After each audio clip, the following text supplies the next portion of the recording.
O presidente Alessandro Barcelos tem concedido nas últimas horas importantíssimas entrevistas nos principais veículos e rádios de Porto Alegre, onde ele falou sobre a frustração da temporada do Inter, a tentativa de impedir a hegemonia do maior rival dentro do gauchão, explicações importantes na chegada de Roger e saída de Eduardo Cudê e questões importantes do extracampo do Inter. Eu te trago todos os detalhes depois da vinheta.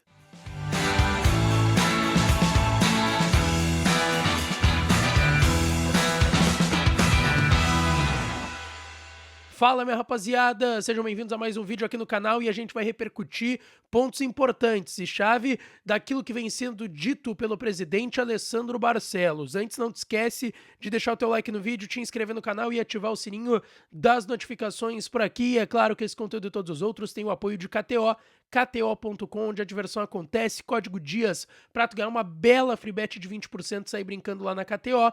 E claro, jogue com responsabilidade porque o site é para maiores de 18 anos. Gente, nesse início de data FIFA, o presidente Alessandro Barcelos vem fazendo um movimento de conversar com os veículos aqui em Porto Alegre, no Rio Grande do Sul. Algumas entrevistas já estão ainda marcadas, eu tô tentando também um horário com ele para ele falar aqui no canal para você que me acompanha, mas ele já deu duas entrevistas bem importantes, tá? Para Rádio Bandeirantes e para a Rádio Grenal. A da Band foi ontem à noite, eu até repercuti uma das respostas aqui no canal, mas eu tenho mais detalhes importantes para trazer para vocês, e hoje pela manhã ele deu uma entrevista lá com o Luiz Carlos Reck, com o Dalpisol, com o Bez e com o Edu Andriotti na Rádio Grenal. Bom, pra gente resumir, tá? Em relação à temporada do Internacional, o presidente Alessandro Barcelos deixou claro que ele, o seu conselho de gestão, o departamento de futebol, projetavam uma temporada diferente. Por quê? Ano passado, em 23, o Inter foi semifinalista de uma Libertadores, na concepção do presidente, e eu concordo, jogando o melhor futebol daquela competição, era o melhor time entre os semifinalistas, e que por muito pouco o Inter não foi finalista e com grande possibilidade de ter sido campeão da Libertadores. Ele disse que era um consenso geral, e dele também, que não tinha muito o que fazer, além de manter a comissão técnica, a base de time semifinalista, e se reforçar. E que esse trabalho foi feito e se reforçou forte, investiu, colocou dinheiro para montar um time competitivo e ser protagonista em 2024 e que isso aconteceu. E ele mesmo disse, a gente errou, não deu certo, é verdade, mas não tinha o que fazer de diferente para esse 2024 e durante esse 2024. E ele deixa claro que a enchente afetou e muito, não só na questão financeira e de orçamento, mas em campo, por ter peregrinado aí, jogado em vários campos, vários estados, não poder treinar no seu CT, que foi ficar reformado e pronto agora. E aí ele diz uma frase que para mim é muito importante. Mas com o que dava, fizemos uma equipe competitiva para brigar. Não brigamos por questões técnicas e de ambiente, e que envolve também essa questão de enchente que eu citei aqui.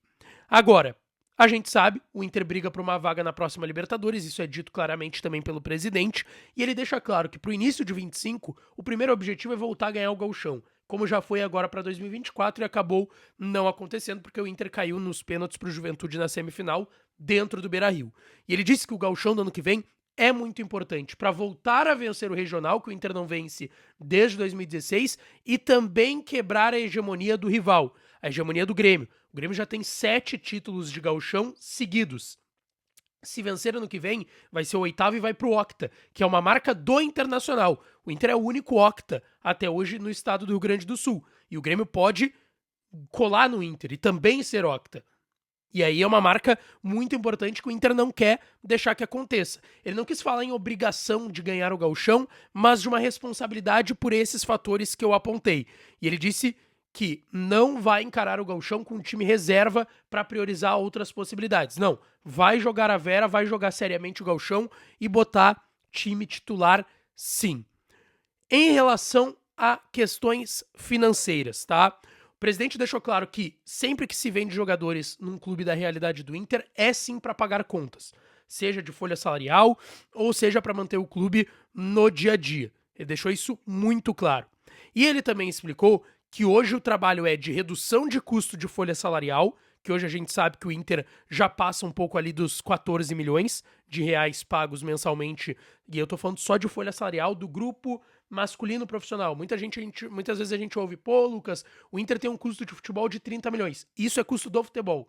Envolve futebol feminino, masculino, categorias de base. Isso é folha salarial de tudo junto. Quando eu falo dos 14 milhões, um pouco mais do que isso, eu tô falando só de custo do futebol do elenco principal masculino. É só isso que a gente tá falando, tá? E é importante a gente fazer e saber fazer essa distinção. O que acontece, tá? O presidente deixou claro que tá trabalhando nessa redução de custo da folha salarial, que o Inter, é verdade, atingiu a meta de vendas, que era de 135 milhões, o Inter já passou desses 135 milhões, mas por conta dos estragos da enchente, dos prejuízos que isso causou para o clube no seu orçamento, vai precisar vender mais. Isso tá claro. E a bola da vez sim é o Vitão. Por mais que o presidente não confirme, a gente sabe que pro final do ano a bola da vez para ser vendida é o zagueiro Vitão, que quase foi pro Real Betis no meio dessa temporada lá na Espanha. Teve uma questão de fair play financeiro, acabou indo o Natan, zagueiro que jogou no Bragantino, enfim, e que tava lá no Napoli, na Europa, e foi pro Real Betis.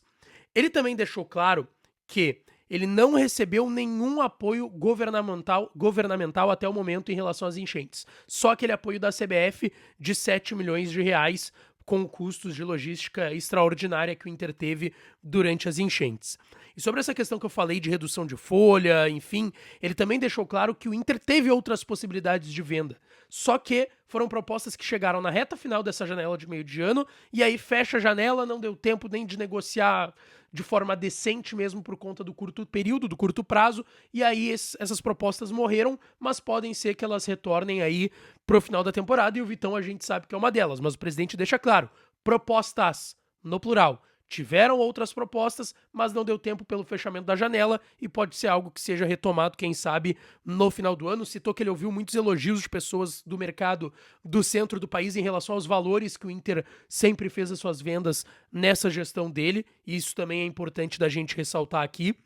E ele falou sobre as dívidas do Inter com outros clubes. A gente sabe que o Inter tem que pagar as parcelas do Thiago Maia, do Wesley com o Cruzeiro, do Thiago Maia com o Flamengo, mas ele disse que a relação dele com os outros presidentes de clubes é muito positiva, tá? Que outros clubes também têm dívidas com o Inter ainda, e ele disse que esse valor quase se equivale do que o Inter tá devendo para outros clubes credores e o que outros clubes estão devendo de negociações ainda passadas pro Internacional, mas que ele, como o representante dos clubes da Série A na Comissão Nacional de Clubes, isso é importante, é um papel importante que o presidente Barcelos tem lá, ele tem uma relação ótima com todos, ele tenta postergar alguns pagamentos até pelo que aconteceu das enchentes, é um prejuízo de fato muito grande que o Inter teve, a gente sabe que é 35 milhões só em questão de estrutura e logística extra, mais orçamento do ano inteiro, que também é importante a gente deixar bem claro aqui, e o presidente deu uma resposta importante sobre 2 jogadores, aí falando dentro de campo, que é Bernabei e Ricardo Matias. Ele disse que provavelmente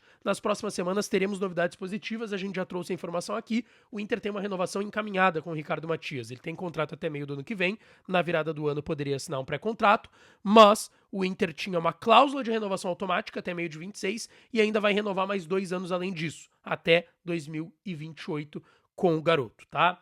E sobre o Bernabei, ele disse que as conversas com o Celtic estão acontecendo e eles ficaram de dar um retorno no final do ano, tá? Porque hoje é início de temporada pro Celtic lá na Europa, né? A gente tá aqui no meio de temporada, meio pro final, e lá eles estão no início de temporada por ter um calendário diferente. Então eles ficaram de dar um retorno pro Internacional no final desse ano, tá? Em relação ao Bernabei. O presidente até disse que quando eles fizeram esse negócio do Bernabei foi de uma forma que eles não gostariam de ter feito, que é com um valor muito alto. Eu já trouxe pra vocês que é na casa dos 10 milhões de euros, apesar do presidente não confirmar essa informação, é na casa dos 10 milhões de euros, 60 milhões de reais o passe fixado do Bernabei. Só que o presidente deixou claro que quando ele veio, o Inter precisava de mais um lateral esquerdo para dar pro Kudê, e nem era um lateral tanto das características que o Kudê gostava, mas era pegar ou largar, naquelas condições, naqueles valores e esse jogador. E acabou pegando e agora tá dando certo com o Roger Machado, mas que sim, estão conversando para tentar, quem sabe, reduzir esse valor do passe fixado de 10 milhões de euros, ou quem sabe renovar o empréstimo do Bernabei, tá certo? Deixa teu like no vídeo, te inscreve no canal, ativa as notificações, que eu volto para falar mais do Colorado. Um beijo, um abraço e até a próxima.